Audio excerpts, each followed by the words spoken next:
lecture de Saint-Hildegarde pour ceux qui ne savent pas lire. Oui, c'est pour apprendre à lire Saint-Hildegarde, puis ne pas avoir peur de rentrer dans Saint-Hildegarde, parce que on rentre dedans, on rentre dans sa manière de parler, on le lit à haute voix, on sait qu'on comprend pas tout, mais on sait qu'à un moment donné, ça y est, on est rentré dans le, on est rentré dans le nectar. Même si on comprend toujours pas, c'est pas grave, parce que ça réalise quand même ce que ça signifie. Et puis du coup, on s'accoutume à ce langage divin qui est donné à l'intérieur de sa vision de la source des 4 évangiles, hein, dans son Apocalypse. Hein. C'est ce que nous demande le pape Benoît, donc faisons-le au moins un petit peu. On se donne un petit quart d'heure pour une fois. Ce sera un entretien qui va pas durer longtemps. Et je propose la 9e vision qui vient à la suite de ce que je vous ai lu dans le précédent entretien, de la 3e du Scivias, hein, du 3e chapitre du Scivias. Voilà. Le 3e livre, hein, le temple, hein, le temple, c'est-à-dire le temple, l'église, quoi. La demeure du Père, quoi. Alors, je vous propose la 9e vision et on va voir si on peut y arriver à le lire en un quart d'heure. Ce serait pas mal. J'espère que je n'aurai pas de soucis techniques avec la carte vidéo. Bon.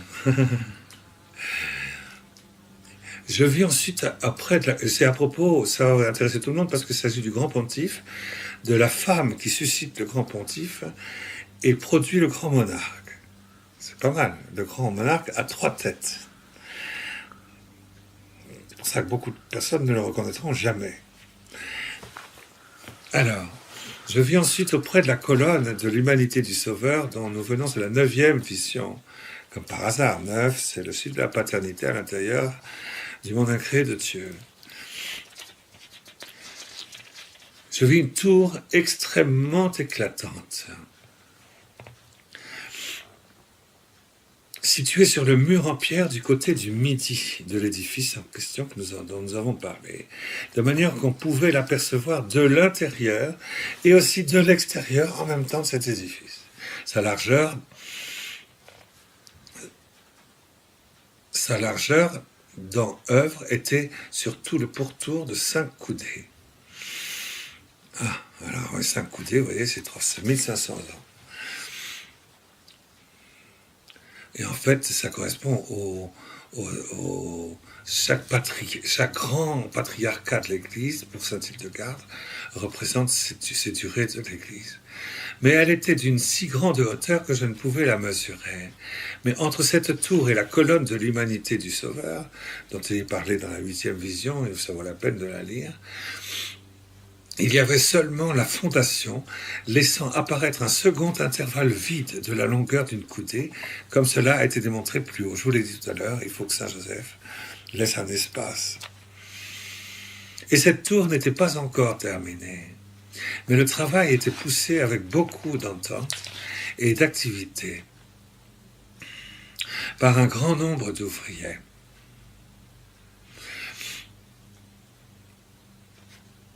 Et sur le haut des murs, j'essaie de faire le moins de commentaires, même si ce serait bien, pourquoi elle n'est pas encore terminée, parce qu'à l'heure où elle reçoit la vision, il y a un grand interprétateur de toutes les Écritures qui doit être donné. En fait, il s'agit bien sûr du grand monarque, mais cette interprétation de toutes les Écritures par leur accomplissement n'a pas été encore donné à Saint-Hildegarde. Ça lui est réservé dans les visions suivantes. Et donc, dans l'intérieur de l'édifice, je vis une échelle à poser sur le haut de cette tour, depuis le bas jusqu'en haut. Il y avait une multitude d'hommes dont les visages brillaient comme du feu, avec des vêtements blancs et des souliers noirs. C'est la foi intrépide, les souliers noirs. Des vêtements blancs, c'est la pureté de la foi. C'est la foi toute pure, c'est-à-dire toujours surabondante d'elle-même. Il y en avait dans le même costume d'une taille plus élevée et d'un aspect plus ravissant, qui regardaient cette tour avec plus d'attention. Ensuite, vers la partie septentrionale de l'édifice, je vis le monde, les enfants d'Adam courir, l'espace qui sépare le mur lumineux dans cet édifice de science allégorique, avec le contour du cercle, d'où sortait le trône du brillant jeune homme. et dont la distance était d'un palme à l'angle oriental. Il y aurait beaucoup à dire, mais j'ai pas le temps. Et beaucoup d'entre eux traversaient l'édifice entre cette tour qui figure le précurseur de la volonté de Dieu, c'est-à-dire le secret du Père dans l'Apocalypse, et la colonne de la divinité de son Verbe, entrant et sortant à travers ce mur de science allégorique, comme on voit un nuage s'étendre de côté et d'autre. Il faudrait rester longtemps sur cette phrase, vous savez. Le précurseur de la volonté de la paternité incréée de Dieu dans l'Oméga, secret du Père dans l'Apocalypse, et la colonne de la divinité de son Verbe, transverbération, dans l'au-delà de l'ultime du Verbe, c'est-à-dire ce passage de l'au-delà de l'unité de ces deux-là à la spontanéité. C'est dit noir sur blanc, n'est-ce pas? Et entrant et sortant, les gens vont faire le flux et le reflux à travers ce mur de science allégorique. Voilà, le voile devient de moins en moins extrêmement et presque non pas perméable entre le monde nouveau et la Jérusalem glorieuse, le flux et le reflux à travers le corps spirituel venu d'en haut, comme on voit un nuage s'étendre de côté et d'autre. Un nuage, une nuée glorieuse, cabode sensible. Le corps commence à être imprégné. Mais ceux qui entraient dans cet édifice étaient revêtus d'une robe éclatante de blancheur. Ah, forcément. Et les incomblés de la joie la plus douce. Alors on passe de la robe blanche à la blanche éclatante de splendeur. Et il y a eu le baptême de l'Immaculée Conception qui est passé par là. Et les incomblés de la joie la plus douce de se voir revêtu de cet habit le gardaient précieusement. Les autres, devenus tristes de son poids et de son embarras, essayaient de l'ôter. Mais cette vertu, que j'avais entendu appeler science de Dieu, les reprenait souvent et disait à chacun d'eux: prends garde de retirer, de sortir de cet habit dont tu as été revêtu. Ah, une fois que tu as été baptisé dans le monde nouveau, ne reviens pas en arrière. Mais d'autres, se moquant de cet avertissement, se dépouillèrent avec fureur de cet habit. On n'est plus dans la sécurité, hein, c'est que là, c'est l'Esprit Saint, tu es instrument. Hein. C'est plus toi qui maîtrise. Tu contrôles plus la situation, c'est Saint-Esprit. Et oui, rejetèrent avec mépris pour suivre le monde qu'ils avaient quitté, et s'appliquant à une foule d'objets, ils apprirent 1000 futilités de vanité du siècle. Hein. Et parmi eux, un certain nombre vinrent à cet édifice et reprirent au contraire le vêtement qu'ils avaient quitté heureusement, hein, qui a une miséricorde sans limite et sans fin et inconditionnelle, tandis que d'autres, ne voulant pas revenir, restèrent ignominieusement dans le monde sans cet ornement. Il faut rester dans le monde, mais avec l'ornement du corps spirituel venu d'en haut. Et cet miracle extraordinaire, permanent et toujours grandissant du baptême de l'Immaculée Conception dans notre liberté d'origine à l'intérieur de nos actes adultes de sainteté instrumentale. Et je vis une foule de gens d'une malpropreté, d'une noirceur repoussante, qui de l'Aquilon venaient fondre sur cet édifice en envahissant avec fureur cette tour, siffler entre elles comme des serpents. Et parmi eux, quelques-uns se détournant de cette conduite insensée, se purifièrent, mais les autres persévèrent, même parmi les formations, il va y avoir des conversions. Mais les autres persévéraient dans leur méchanceté, leur infamie. Et dans l'intérieur de cet édifice, j'ai vu, du côté de cette tour, 7 colonnes en marbre blanc admirablement sculptées dans leur contour, qui soutenaient un plancher en fer en forme ronde, élégamment élevé au-dessus des corniches. Et au-dessus, la croix glorieuse, et au-dessus de ce plancher, je vis une image merveilleusement belle qui regardait les hommes du monde. Et sa tête brillait comme la foudre d'un si vif éclat que je ne pouvais pleinement la considérer. Et ses mains étaient amoureusement ramenées vers son cœur, la reine du Sacré-Cœur, et ses pieds étaient cachés de ma vue dans ce plancher. Parce que la manière dont il convertit et qu'il amène à lui est toujours cachée, secrète, intime, et dans le sommeil même de la conscience. Et elle avait sur sa tête en forme de couronne un cercle d'un éclat merveilleux, il est Dieu vivant. Et elle avait aussi une robe couleur d'or, et la robe, il était enveloppé et recouvert de la charité, de laquelle pendait depuis la poitrine jusqu'aux pieds une ceinture qui scintillait comme l'éclat de la pourpre des pierreries les plus précieuses sur un fond couleur verte, blanche, rouge et azur. Ça, c'est les 3 grandes périodes de l'Église. l'Église jusqu'à l'avertissement, l'Église après l'avertissement et l'Église azur de la paternité de Dieu dans Saint Joseph. Et elle criait aux hommes qui vivaient dans le monde et disait « Hommes, que vous êtes lents à vous décider. Pensez-vous que le secours que vous manquerait si vous vouliez revenir? Lorsque vous commencez à courir dans la carrière du Seigneur, les moucherons et les mouches vous en empêchent par leur bruit. Mais prenez l'éventail de l'inspiration du Saint-Esprit pour chasser les mouches. » Réponse à Sartre. Et vous parviendrez à les chasser au plus vite. Il faut courir et espérer le secours de Dieu. Abandonnez-vous sans réserve au service du Seigneur et vous serez fortifiés par sa main toute puissante. Eh bien voilà, c'est maintenant la description du grand monarque.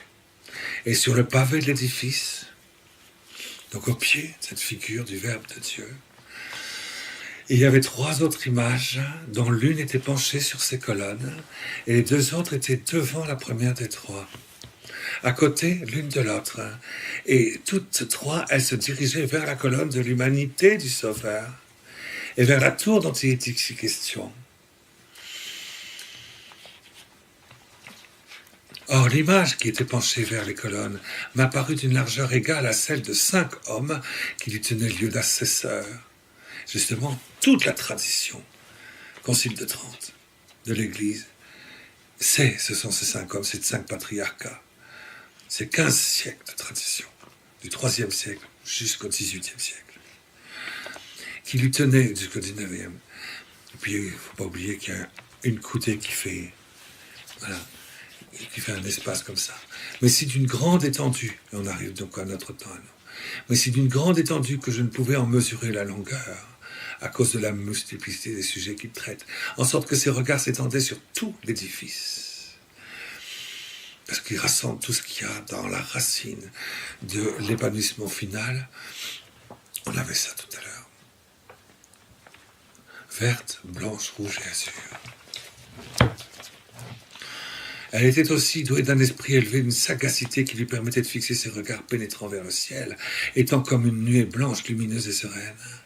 Et je n'ai remarqué en elle aucune forme humaine, parce que elle était comme source des Écritures et source de révélation des Écritures, et source de révélation et d'interprétation des Écritures, et source de révélation, d'interprétation et d'actuation des Écritures. Et elle cria partout à tous, c'est beau le grand monarque, et elle cria partout, c'est cette figure du grand monarque qu'on décrit en ce moment, et elle cria cette figure partout à toutes les autres vertus. Levons-nous vite, disait-elle, parce que Lucifer a répandu ses ténèbres par le monde entier. Élevons des tours, fortifions-les de redoutes célestes. Parce que le diable est l'ennemi qui attaque les élus de Dieu. Il faut qu'il rassemble ses Gédéons. Lui qui, dès le principe et dans sa gloire conçut et fit de grandes tentatives, maintenant dans sa ruine conçoit et entreprend encore plus. Car il multiplie ses ruses et sa malice en répandant son souffle impur et ne veut point céder. C'est contre ses desseins que nous sommes établis pour vaincre sa malice et sa persévérité. Alléluia, vive le roi. C'est encore, oui. Autrement, les hommes dans cette lutte ne pourront se sauver sur la terre. Et de même qu'à sa première origine, il n'a pas craint de s'opposer à Dieu, Lucifer. De même encore, en ces derniers temps, son imitateur, l'Antéchrist, osera résister à l'incarnation du Seigneur. Mais Lucifer est tombé au commencement des temps. Et l'Antéchrist va tomber à la fin des temps. Et l'Antéchrist va tomber à la fin des temps. Il tombera, alors on verra ce qu'est le Dieu véritable. Et celui qui n'est jamais tombé. Et de même que Lucifer eut pour sectateurs les démons qui, précipités du ciel, ont partagé le malheur de sa condamnation, de même encore, il a sur la terre des hommes qui le suivent dans l'abîme de la perdition. Mais nous, les vertus, nous sommes postés contre ces ruses et ces suggestions qu'il trame dans le monde pour capter les âmes, pour les capturer, les rendre prisonnières, afin de réduire par nous à néant, dans le cœur des justes, tous ces artifices, la destruction du mal, voilà la figure du grand monarque, de manière à manifester sur tous les points sa confusion, sur tous les points. Ainsi Dieu par nous sera connu, parce qu'il ne doit pas être caché, mais manifesté dans son entière justice. Il faut aimer le roi. Mais la première des deux autres images, qui se tenaient à côté l'une de l'autre devant la première des trois, paraissait armée d'un casque, d'une cuirasse, revêtue de gants et de brodequins, ayant à sa main droite une épée nue, et une lame à sa main gauche. Et foulant aux pieds un horrible dragon, elle lui enfonçait dans la gueule le fer de sa lance, en sorte qu'il vomissait l'écume la plus dégoûtante. Et elle brandissait, comme pour frapper fort, l'épée qu'elle avait à la main. Ça, c'est la nouvelle Jeanne d'Arc, vous voyez. C'est la femme, c'est l'église stigmatisée, c'est le cœur qui saigne, tu peux pas séparer, j'allais dire. Tu peux pas séparer Jésus-Marie, tu peux pas séparer la femme, le grand monarque et le sacerdoce suprême qui mettent et qui font engendrer le grand monarque, parce que c'est un seul visage et une seule figure. Et là, c'est pour ça que le cœur de Jeanne d'Arc est toujours vivant. Hein. C'est symboliquement représentatif de ce qui se passe ici. Foulant au pied un horrible dragon, lui enfonçait dans la gueule le fer de sa lance. Elle provoque par ses actions la destruction et le vomissement de Lucifer. Et ça, ce serait très intéressant de regarder comment elle fait. L'église de Jeanne, l'église de l'Apocalypse de Jean, du point de vue responsable de la féminité de l'église, sa fécondité, dans le meurtre de Lucifer. Et elle brandissait comme pour frapper fort l'épée qu'elle avait à la main. Elle disait « Ô Dieu Tout-Puissant, qui pourra vous résister et vous livrer la guerre ?» Ce n'est pas l'ancien serpent, cet ancien serpent, ce dragon, le démon. Aussi par votre secours, je veux l'attaquer, au point que nul ne pourra ni me résister, ni me vaincre, ni le fort, ni le faible, ni le prince, ni l'homme abject, ni le noble, ni le roturier, ni le riche, ni le pauvre. C'est elle la femme qui doit sauver l'homme de la droite de Dieu, défiant toutes les puissances de l'enfer, comme Jeanne d'Arc a défié toutes les puissances iniques de l'Angleterre, de la perfidie, je veux dire, enfin, de la city, enfin bref, de la franc-maçonnerie. Je veux être une cabane fortifiée, fabriquant les armes invincibles destinées à combattre les combats du Seigneur, et dont je suis la lame la plus fortement trempée, car il ne sera plus de 2 minutes. Plus de 2 minutes. Car il ne sera pas dit que personne puisse être brisé en toi, très puissant Dieu, par qui je m'élève, même pour chasser Satan. Je serai donc toujours pour l'humaine faiblesse, un secours assuré, relevant leur timidité, par ce glaive acéré qu'ils brandissaient pour leur défense. Ô Dieu très miséricordieux et compatissant, secourez ceux qui ont le cœur contrit. Et le troisième visage du grand monarque, la troisième image, comme on a 3 puissances, le cœur, l'intelligence et la mémoria Dei, paraissait avoir 3 têtes, l'une à la place ordinaire, les 2 autres sur chaque épaule, et celle au milieu dépassait un peu les 2 autres, mais celle qui était au milieu et celle qui était à droite avaient un si grand éclat que leur clarté éblouissait mes yeux. Je ne pouvais distinguer si elles avaient les traits d'un homme ou d'une femme. Très intéressant. Et celle de la gauche apparaissait un peu sombre et revêtue d'un voile blanc comme une femme. Le grand monarque est tellement assisté par le grand pontife, par le grand sacerdoce terminal de l'église, victimale, et la femme qu'il produit qui semble n'avoir qu'un même cœur. Et ces 2 époux sont tellement brillants, parce qu'ils sont beaucoup plus purs que le grand monarque lui-même, qui, le grand monarque, est inscrit dans la terre, instrumental à l'état parfait. Cette image était revêtue d'une robe de soie, toujours la soie, 5e demeure, et de souliers éclatants de blancheur. Ça, c'est une ferveur glorieuse, très intéressant. Elle avait sur son cœur le signe de la croix. C'est Henri de la Croix, c'est autour duquel était une lumière qui brillait sur sa poitrine comme l'aurore.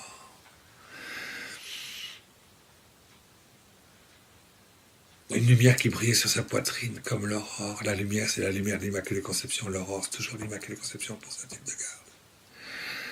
C'est la puissance de l'Immaculée Conception qui brille sur sa poitrine. Et de sa main droite, elle brandissait une épée nue qu'elle appliquait aussi pieusement avec la croix sur son cœur. Et je voyais inscrit sur la tête du milieu le mot sainteté. Et sur la tête de droite, source de tout bien. Sur la tête de gauche, dévouement.